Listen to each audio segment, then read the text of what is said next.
Hey guys, we're going to do a quick video here on topic 5.2. We're going to look at Ohm's law and power and particularly resistivity as well.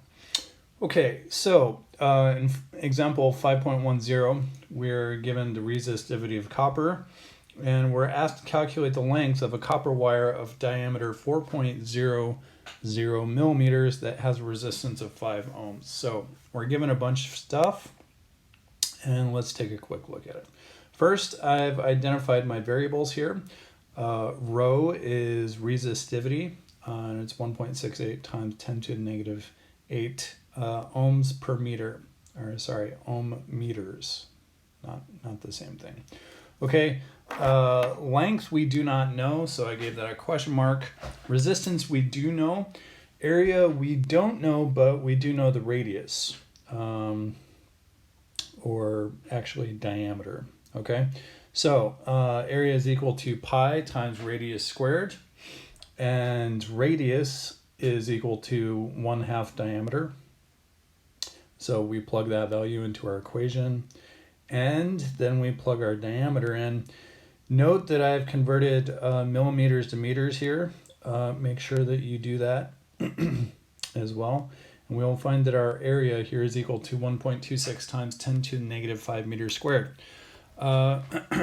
Note that when you measure very small diameters like this, your uncertainty has a tendency to get really big.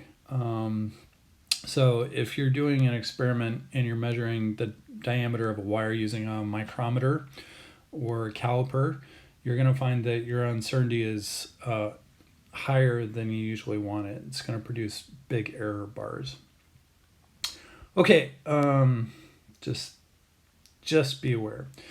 All right, so here's our equation for resistance in terms of resistivity, length, and area. This is in your data booklet, so make a note. You do need to be familiar with it.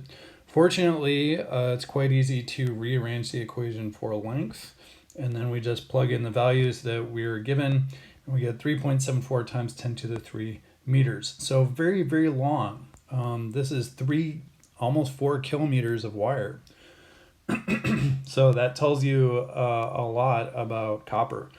A 4 millimeter wire actually would be quite large though. So that's why its resistance is so low. Most wires are nowhere near that thick. Okay. Next up, 5.11. A resistor of resistance 12 ohms has a current of 2 amps flowing through it. How much energy is generated in the resistor in 1 minute? Again, just identify your variables. Take a moment to do that whenever you can. We then recognize that power is equal to energy divided by time. And it is also equal to current squared times R. So we can then rearrange our equation. Note that if you saw this on an exam, you would probably do it in a couple of calculations, but I've kind of just done it in one here by setting up this equation like this. Okay, we then just plug in our values and we get 2.9 kilojoules. Again, all this stuff is in your data booklet. All right, 5.12. A light bulb is rated as 60 watts at 220 volts, and it has a potential difference of 110 volts across its ends. Find the power dissipated in this light bulb. Okay, so some of you may have attempted to use Ohm's law here. In fact, I know that you did because a student sent me a question about it. You can't actually use Ohm's law here because a light bulb is a non-ohmic resistor. Okay, so what that means is our power dissipating in the bulb is not going to be proportionate to voltage. Okay, and if you tried to use Ohm's law here, you would find that you had 1/2 the power. In other words, your final answer would be 30 watts, and that is incorrect. And it's because the resistance of the bulb is going to decrease if the voltage is smaller because there's less current. Okay, remember that as the light bulb's filament heats up, its resistance is going to increase quite a lot. Okay, so what we have to use then is our power equation. And here, power is equal to V squared divided by R.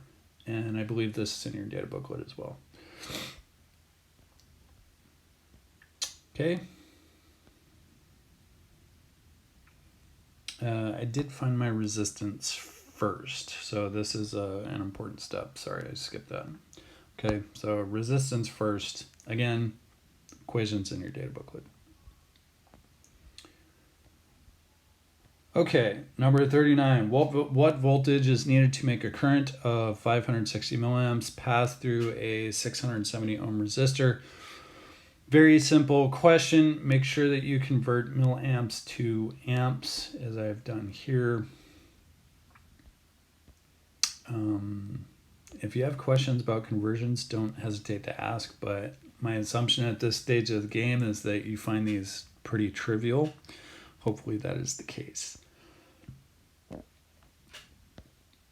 right, how much do we have left here? One more page. Good.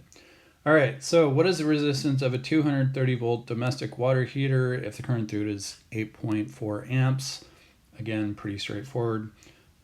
Just rearranging our equation for Ohm's law for resistance, plugging in our values. We don't even have to do any conversions, which is nice. So 27 ohms is our answer. 41, same thing, so I'm not going to spend a lot of time on it. You do need to convert kilo ohms to ohms. So bear that in mind. You need to use SI units most of the time. Sometimes you can skip conversions, particularly when units cancel out. But okay, what is a potential difference across a 68 ohm resistor if 120 coulombs of charge flows through it in 60 seconds? Okay, so here, yeah, we know that current is equal to change in charge divided by change in time. And we know that voltage is equal to current times resistance. So we just substitute that previous value for current, and then we can plug everything into our equation, and voila. You could have calculated current first. In fact, a lot of the time that'll be worth a mark. So it's never a bad idea to break your calculations down into chunks. But I often will arrange it so I just plug everything into one equation. It's a habit I have. But anyway, there you go. So last one. What length of nichrome wire of cross-sectional area 0.0855 millimeters squared is needed to make a 15 ohm resistor? Okay, so this is actually quite similar to the problem we looked at previously, and we are going to need this equation, and we're also going to need to do a conversion here. So one thing I like to do when setting up conversion factors is to think about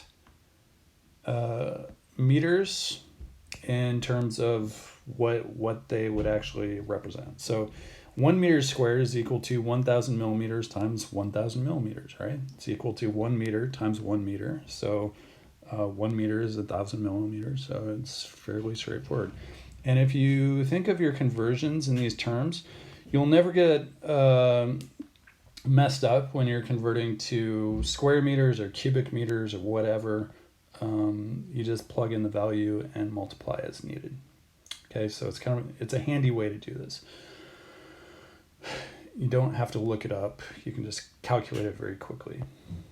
Okay, these are values that we were given in the problem. So, all right. So for part A, let's find our length again, rearrange our equation. As we did previously again, we find that our length of nichrome wire is 1.17 meters. And we do have 3 significant figures here. Part B, what value resistor would be made with nichrome wire of double the length and half the diameter? Okay, so here we're going to look at some proportionality.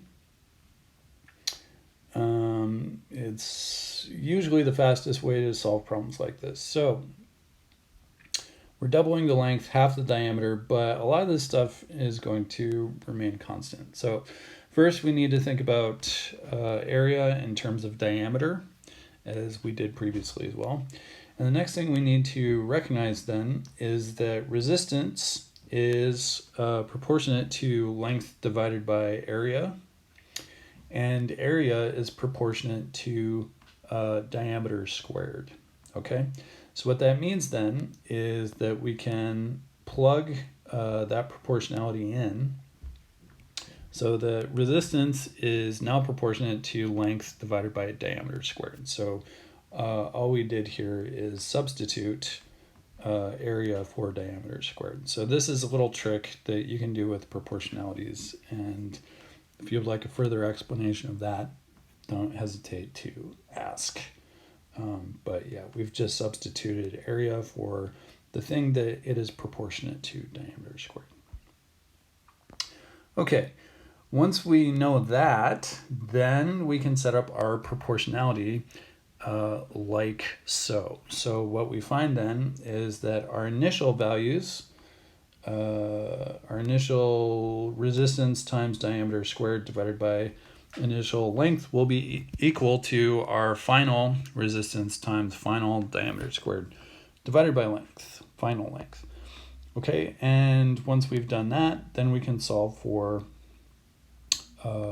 resistance, our final resistance, and then we begin substituting the values that were given in our problem. So our final diameter is going to be equal to 1/2 our initial diameter, as shown here, and our final length will be equal to 2 times our initial length, as shown here. So little substitution, and what you're going to find is that length and diameter actually cancel out, and we're left with 8 times our initial resistance, and our initial resistance was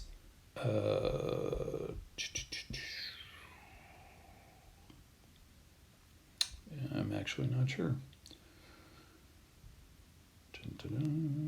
15 ohms. There you go. So we multiply 15 times 8 and we get 120. Okay, that does it for handout 1.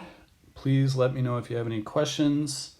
I will be happy to answer them, and have a great day.